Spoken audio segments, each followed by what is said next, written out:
नमस्कार। आकाशवाणी जयपुर अजमेर से प्रस्तुत हैं प्रादेशिक समाचार।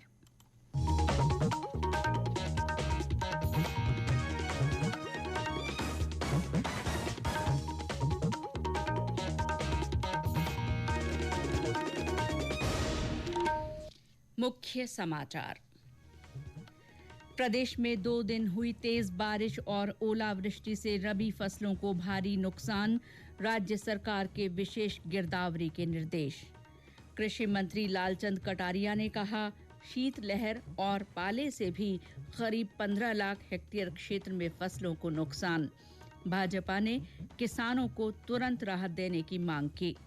संसद के कल से शुरू होने वाले बजट सत्र से पहले आज नई दिल्ली में सर्वदलीय बैठक। और राष्ट्रपिता महात्मा गांधी की 75वीं पुण्यतिथि पर देश और प्रदेश में विभिन्न कार्यक्रमों का आयोजन।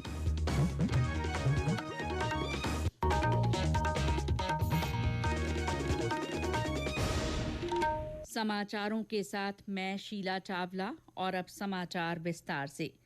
कृषि मंत्री लालचंद कटारिया ने कहा है कि प्रदेश में कल और आज हुई तेज बारिश और ओलावृष्टि से कई जिलों में फसलों को खासा नुकसान हुआ है। राज्य विधानसभा में आज सरकार की ओर से बयान देते हुए श्री कटारिया ने कहा कि 2 दिन में ज्यादातर जिलों में अच्छी बारिश हुई है।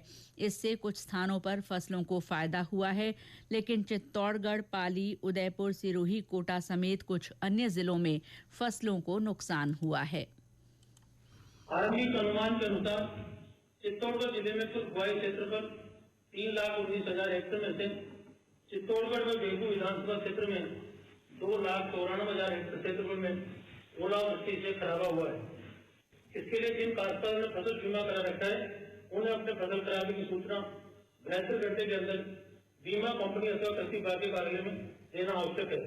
विभाग द्वारा सभी विभागीय अधिकारियों को फसल खराबे की सूचना के लिए पाबंद किया गया है तथा प्राप्त सूचना का 2 सप्ताह के भीतर इनका सर्वे कराकर फसल बीमा क्लेम से लाभान्वित की कार्रवाई की जाएगी।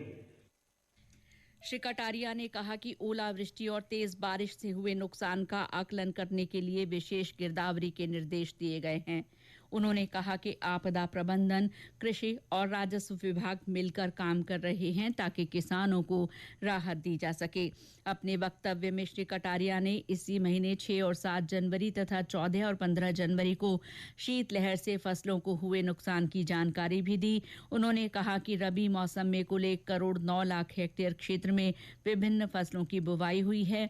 प्रारंभिक आकलन के अनुसार 6 और 7 जनवरी तथा 14 और 15 जनवरी को शीतलहर और पाले के कारण 14,92,000 हेक्टेयर क्षेत्र में फसलों को नुकसान हुआ है। सब्जियां एवं धान की फसलों का कुल बोया गया 15,89,000 हेक्टेयर क्षेत्रफल में से 2,22,000 हेक्टेयर क्षेत्रफल में 2 से 60% खराबा हुआ है। इस प्रकार माह जनवरी 2023 में पाले व शीतलहर से कुल बोया गया क्षेत्रफल 109,55,000 हेक्टेयर क्षेत्रफल में से लगभग 14,92,000 हेक्टेयर क्षेत्रफल में 2 से 65% का फसल का खराबा होने की सूचनाएं हैं। श्री कटारिया ने कहा कि पाले से हुए खराबे के लिए विशेष गिरदावरी की जा रही है। चर्चा में भाग लेते हुए प्रतिपक्ष के उपनेता राजेंद्र राठौड़ ने कहा कि राज्य आपदा राहत बल के तहत 19,000 करोड़ रुपए अधिशेष हैं। सरकार को इस राशि से तुरंत किसानों को राहत देनी चाहिए। उन्होंने कहा कि कई स्थानों पर 200 ग्राम वजन तक के ओले गिरे हैं, जिससे खड़ी फसलें तबाह हो गईं। प्रदेश के पूर्वी भागों में आज भी बारिश का दौर जारी रहा। आज धौलपुर, भरतपुर, कोटा, बारां, सवाई माधोपुर, करौली, दौसा और अलवर समेत कई स्थानों पर हल्की बारिश दर्ज की गई है। मौसम विभाग के अनुसार पिछले 24 घंटों में पूर्वी राजस्थान में अधिकांश स्थानों पर जबकि पश्चिमी राजस्थान के कुछ भागों में हल्के से मध्यम बारिश दर्ज हुई है। भीलवाड़ा, अजमेर और नागौर जिलों में कहीं कहीं भारी बारिश हुई है। सबसे अधिक 78 मिलीमीटर बारिश भीलवाड़ा के करेड़ा और नागौर के परबतसर में दर्ज की गई। इसके अलावा अजमेर के जवाजा में 70 मिलीमीटर बरसात हुई है। राजधानी जयपुर में भी करीब 25 मिलीमीटर बारिश हुई है। पश्चिमी विक्षोभ के कारण दिन और रात के तापमान में बढ़ोतरी दर्ज की गई है। ज्यादातर स्थानों पर रात का तापमान 5 डिग्री जबकि दिन का तापमान 20 डिग्री सेल्सियस के आसपास रहा। मौसम विभाग ने कहा है कि अगले 48 घंटों में कोटा और भरतपुर संभाग में कहीं कहीं बारिश का दौर जारी रहेगा। मुख्य सचिव उषा शर्मा ने अगले 15 दिन तक सिंगल यूज प्लास्टिक के निर्माता उद्योगों और उनके हॉटस्पॉट क्षेत्रों का चयन कर सख्त कार्रवाई के निर्देश दिए हैं।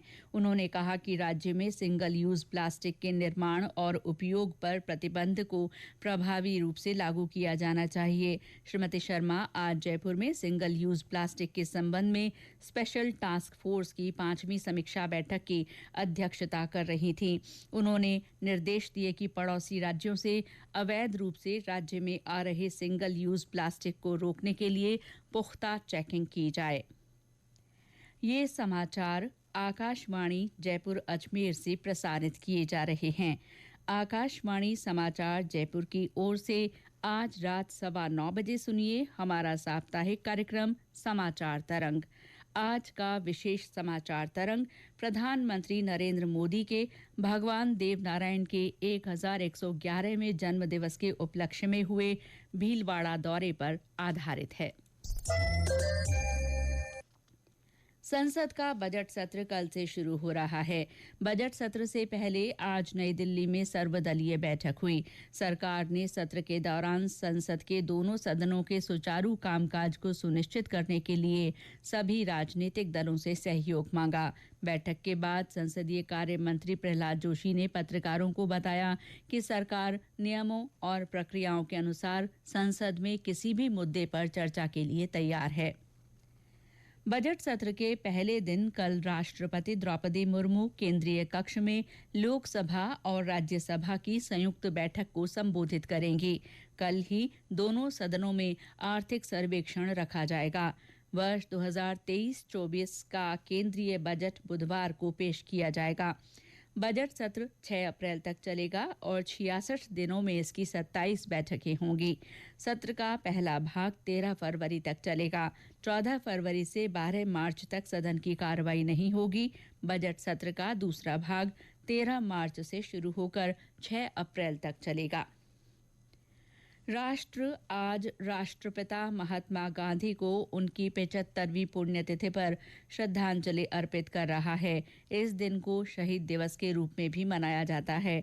1948 में आज ही के दिन महात्मा गांधी की हत्या हुई थी। राष्ट्रपति द्रौपदी मुर्मू ने नई दिल्ली में राजघाट पर महात्मा गांधी की समाधि पर पुष्पांजलि अर्पित की। उपराष्ट्रपति जगदीप धनखड़, प्रधानमंत्री नरेंद्र मोदी और लोकसभा अध्यक्ष ओम बिरला ने भी राष्ट्रपिता को श्रद्धांजलि दी। इस अवसर पर सर्वधर्म प्रार्थना सभा का आयोजन किया गया। आज शहीद दिवस के मौके पर देश भर में सुबह 11 बजे 2 मिनट का मौन रखा गया। राज्य में भी महात्मा गांधी को श्रद्धा सुमन अर्पित किए गए। जयपुर में गांधी सर्किल पर श्रद्धांजलि कार्यक्रम हुआ। भीलवाड़ा में जिला कलेक्टर आशीष मोदी ने गांधी जी की प्रतिमा पर माल्यार्पण किया। श्रीगंगानगर में मौन रखकर शहीदों को श्रद्धांजलि दी गई। डूंगरपुर में कलेक्ट्रेट परिसर में पुष्पांजलि कार्यक्रम हुआ। बीकानेर जिले में विभिन्न स्थानों पर महात्मा गांधी को श्रद्धांजलि अर्पित की गई। 2 मिनट का मौन रखकर देश की आजादी में अपना सर्वस्व न्यौछावर करने वाले शहीदों को श्रद्धांजलि अर्पित की गई। दौसा के गांधी सर्किल पर रामधुनी का आयोजन हुआ।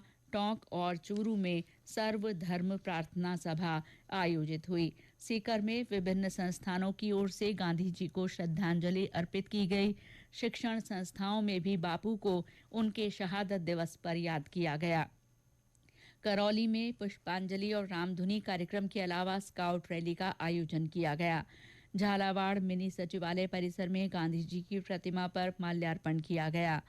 बांसवाड़ा और धौलपुर में भी राष्ट्रपिता को पुष्पांजलि अर्पित की गई। केंद्रीय स्वास्थ्य और परिवार कल्याण राज्य मंत्री डॉक्टर भारती प्रवीण पवार ने कहा है कि देश में कुष्ठ रोग के नए मामलों में लगातार कमी हो रही है। आज नई दिल्ली में राष्ट्रीय कुष्ठ रोधी दिवस के अवसर पर डॉक्टर भारती ने कहा कि वर्ष 2014-15 में 10,000 की जनसंख्या पर कुष्ठ रोग के मामले 0.69% थे, जो वर्ष 2021-22 में घटकर 0.45% हो गए हैं। स्वास्थ्य राज्य मंत्री ने इस दौरान राष्ट्रीय नीतिगत योजना और 2023 से 2027 तक कुष्ठ रोधी कार्य योजना का भी शुभारंभ किया। इस योजना का उद्देश्य वर्ष 2027 तक देश से कुष्ठ रोग का उन्मूलन करना है। प्रदेश में आज से चिकित्सा और स्वास्थ्य विभाग की ओर से कुष्ठ जागरूकता पखवाड़ा मनाया जा रहा है। इसके तहत आज बूंदी, बांसवाड़ा, सवाई माधोपुर में विभिन्न कार्यक्रम हुए। आकाशवाणी समाचार जयपुर ने अपने श्रोताओं में मोटा अनाज के प्रति जागरूकता के लिए संदेश श्रृंखला शुरू की है। इसमें श्रोता संदेश भेजकर बता सकते हैं कि वे अपने भोजन में मोटा अनाज किस तरह काम में लेते हैं। जालौर जिले के सेवड़ा गांव के हमारे श्रोता रघुनाथ राम बिश्नोई ने बताया कि पश्चिमी राजस्थान में सभी प्रमुख त्योहारों पर बाजरे को दरदरा कूटकर स्वादिष्ट खिचड़ा बनाने की परंपरा रही है, जो आज तक चल रही है। हमारे अन्य श्रोता भी मोटा अनाज के बारे में अपने संदेश लिखकर या रिकॉर्ड कर व्हाट्सएप नंबर 9414052368 पर भेज सकते हैं। आकाशवाणी ने प्रधानमंत्री नरेंद्र मोदी के मन की बात कार्यक्रम की 100वीं कड़ी का लोगो डिजाइन करने के लिए आवेदन आमंत्रित किए हैं। प्रतिभागी 1 फरवरी तक अपनी प्रविष्टियां जमा करवा सकते हैं। और अंत में मुख्य समाचार एक बार फिर। प्रदेश में 2 दिन हुई तेज बारिश और ओलावृष्टि से रबी फसलों को भारी नुकसान हुआ है। राज्य सरकार ने विशेष गिरदावरी के निर्देश दिए हैं। कृषि मंत्री लालचंद कटारिया ने कहा है कि शीतलहर और पाले से भी करीब 15 लाख हेक्टेयर क्षेत्र में फसलों को नुकसान पहुंचा है। भाजपा ने किसानों को तुरंत राहत देने की मांग की है। संसद के कल से शुरू होने वाले बजट सत्र से पहले आज नई दिल्ली में सर्वदलीय बैठक हुई। और राष्ट्रपिता महात्मा गांधी की 75वीं पुण्यतिथि पर देश और प्रदेश में विभिन्न कार्यक्रमों का आयोजन हो रहा है। इसी के साथ प्रादेशिक समाचार बुलेटिन समाप्त हुआ। नमस्कार।